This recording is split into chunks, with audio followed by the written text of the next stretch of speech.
6 horas mais 7 minutos. Um ótimo início de noite para você ligado aqui no microfone da Rádio Bandeirantes. Está no ar mais um Donos da Bola para você nesta quarta-feira de Copa Libertadores. E também de repercussão da vitória, ou melhor, da classificação do Corinthians, né? Derrota no tempo normal e a classificação nos pênaltis ontem contra o Estudiantes. Olha, em um dos maiores sufocos que eu já vi, para não dizer outra coisa, uma equipe brasileira passar em solo argentino e de modo geral também no futebol, né? Um time que passa um sufoco como o Corinthians passou ontem e ainda conseguir avançar. E daqui a pouco o Ramiro pode destacar melhor algumas falas do técnico Vanderlei Luxemburgo. E, na minha visão, mais uma coletiva lamentável do professor Luxa, que impressionante como anda destemperado, não só isso, mas também um pouco fora da realidade, né? Não consegue assumir algumas questões óbvias. E o trabalho do Luxa não é ruim, não é ótimo, mas não é ruim. Então o Luxa poderia ser um pouco mais ponderado, talvez, aí nas respostas, né? Atacando alguns colegas de imprensa, fazendo ali ilações, como se o Vessone, né, que é um cara corintiano no último, mas que é jornalista na essência, quisesse prejudicar o Corinthians com algum tipo de pergunta, com algum tipo de insinuação.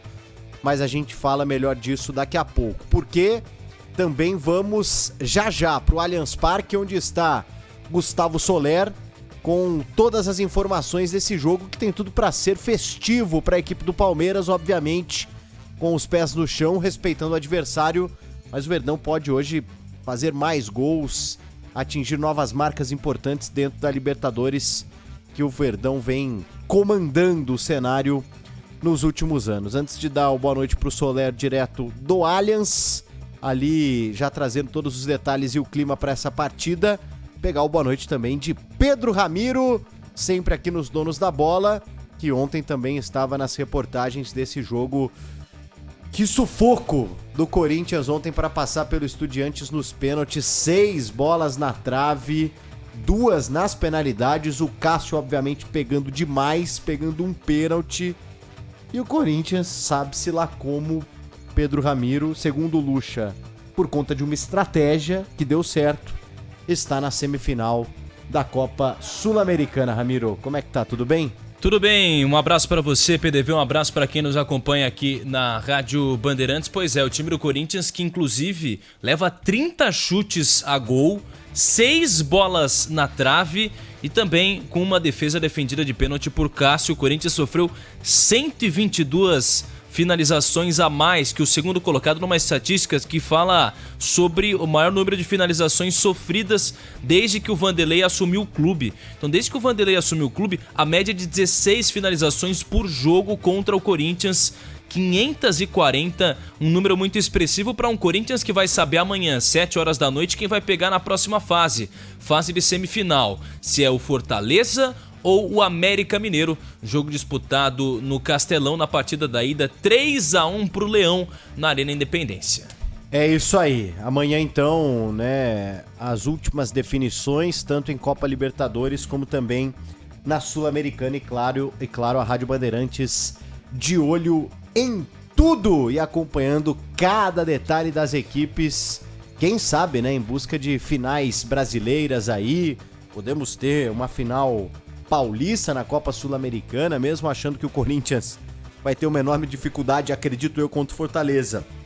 E o São Paulo não tem garantia alguma de que vai passar amanhã contra a equipe da LDU, que é um time bem difícil, mas quem sabe aí, né? A gente vai saber mais pra frente aí dessa possibilidade de uma final brasileira na Copa Sul-Americana, paulista, e de uma final brasileira também na Copa Libertadores.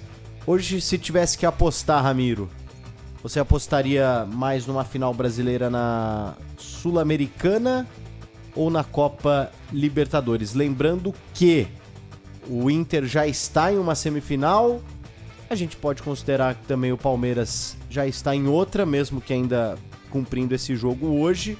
O Fluminense tem uma boa vantagem amanhã contra o Olímpia, mas lá no Paraguai a coisa é difícil, a coisa é complicada.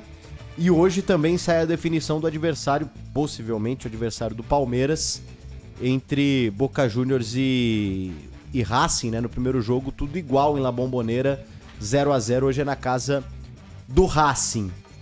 Teremos 100% Brasil nas finais de Sul-Americana e Libertadores, Pedro Ramiro? Olha, eu acho que até na Copa Libertadores está um pouco mais equilibrado nesse sentido para ter brasileiros. Na Copa Sul-Americana a gente já tem um finalista definido, né? Aliás, já tem um finalista brasileiro, que aí resta saber se vai ser ou Fortaleza, ou América Mineiro, ou Corinthians. E do outro lado da chave, acredito que o Botafogo não passe diante do Defensa e Justiça. O time argentino tem, na minha visão, a vantagem, até porque na partida da ida no Engenhão, lá no Newton Santos, 1-1, então vejo com um pouco mais de dificuldade. O São Paulo, que também perdeu na partida da ida para a LDU, creio também que o time de Quito tem uma força muito grande, mesmo que o São Paulo acredito que passe. Agora, acredito numa final de Copa Sul-Americana com Defensa e Justiça carimbado, mais um Palmeiras na Libertadores também na grande decisão, e a gente resta saber se o Inter, Fluminense, quem que vai passar para a grande final. Antes da gente